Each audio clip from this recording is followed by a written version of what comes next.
आज social media पर creator सिर्फ कंटेंट नहीं बना रहे बल्कि बिजनेस भी बिल्ड कर रहे हैं। लेकिन क्वेश्चन ये है, क्या यूट्यूबर का बिजनेस सच में सक्सेसफुल होता है या फिर उनकी सक्सेस सिर्फ फेम पर डिपेंड है। आज की वीडियो में हम 3 बड़े क्रिएटर के बिजनेस को 4P फ्रेमवर्क से रेट करेंगे। No head, no blind race, only 99% actual data and facts. और हाँ, 100% की गारंटी तो ये बड़े ब्रांड्स नहीं लेते, तो हम कैसे ले ले। चलो मूव करते हैं सबसे पहले क्रिएटर के बिजनेस पर। इससे पहले हम प्रोडक्ट की बात करें, यहाँ एक बहुत इंपॉर्टेंट मिसकंसेप्शन क्लियर करना जरूरी है। लोग कहते हैं AI फ्यूचर है, इसमें अपना बिजनेस बिल्ड करो जैसे ये बड़ी कंपनी कर रही है। बट रियलिटी तो और कुछ है, क्योंकि AI मॉडल बनाना प्रॉब्लम नहीं है, AI को ट्रेन करना प्रॉब्लम है। समझ नहीं आया? रुको एक एग्जांपल देकर समझाता हूँ। ये AI को एक बेबी की तरह समझो। इस बेबी को तुम्हें ह्यूमन का existence, emotion, legal versus illegal, कब क्या बोलना है, सब कुछ सिखाना है। और ये सिखाने के लिए तुम्हें बहुत ज्यादा डेटा, टाइम एंड मनी की जरूरत है। ChatGPT जैसे मॉडल को ट्रेन करने में बिलियंस ऑफ डॉलर ऑलरेडी लग चुके हैं। इसलिए आज के टाइम पर LLM बनाना सिर्फ उन कंपनीज के लिए पॉसिबल है जिनके पास मैसिव डेटा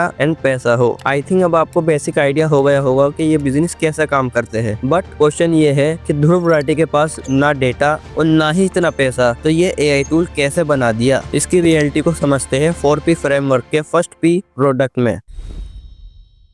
ध्रुव राठी का बिजनेस है AI फिएस्टा। ये तो लेटेस्ट न्यूज़ है। अरे रुको तो सही, सिंपल लैंग्वेज में समझा रहा हूँ। ये एक AI एग्रीगेशन प्लेटफॉर्म है। जैसा आजकल मार्केट में अलग अलग AI टूल है और हर टूल की अलग स्पेशलिटी है। लाइक ChatGPT ब्रेनस्टॉर्मिंग के लिए, Gemini रिसर्च के लिए, ग्रुप लेटेस्ट न्यूज के लिए। अब ध्रुव राठी ने क्या किया कि इन सब AI टूल की APIs को सिंगल वेबसाइट पर कनेक्ट कर दिया और ये मॉडल बनाया जो एकदम परफेक्ट है, ऐसा तुम्हें लगता है। चलो पहले रेटिंग की बात करते हैं। इसको मैं 4 रेट करूंगा आउट ऑफ 5, क्योंकि इसमें एक मेजर प्रॉब्लम थी। ये आपको सेकंड फ्रेमवर्क प्राइस में पता चलेगा।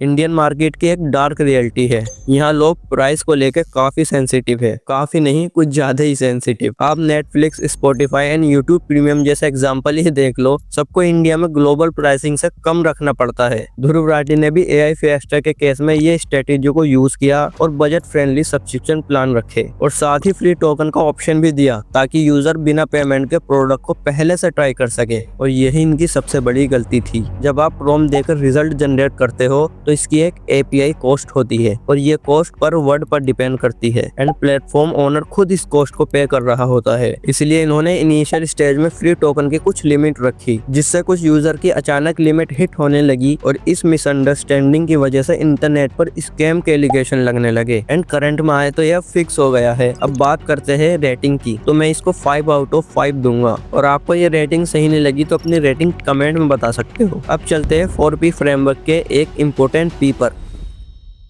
AI बिजनेस में यूजर सिर्फ डाउनलोड से मेजर नहीं होते। रियल अडॉप्शन तब होती है जब यूजर प्रोडक्ट को एक्टिवली और रिपीटली यूज करता है एंड AI फिएस्टा के नंबर इस चीज को क्लियर रिफ्लेक्ट करते हैं। जैसे सिर्फ 3 दिन के अंदर इनके 1 लाख से ज्यादा डाउनलोड और करीब 20,000 से ज्यादा पेड कस्टमर बने हैं एंड ऑन एवरेज एक कस्टमर ने 400 मैसेज भेजे हैं सिर्फ 1 महीने में। एंड यहाँ एक इम्पोर्टेंट पॉइंट समझना जरूरी है। नॉर्मली न्यू यूजर पहले फ्री वर्जन एक्सप्लोर करता है, देन पेमेंट का डिसीजन लेता है। बट AI फिएस्टा के केस में लॉन्च के साथ ही पेड अडॉप्शन दिखाई देते हैं। इसका मतलब ऑडियंस ने प्रोडक्ट की इमीडिएट वैल्यू को समझा और हाँ, ये सब नंबर लाने में जिसने सबसे ज्यादा हेल्प करी वह है हाइप। एंड इसे 4P फ्रेमवर्क के 4th P प्रमोशन में रिव्यू करते हैं। रिव्यू से याद आया, इसको मैं 4 रेट करूंगा आउट ऑफ 5।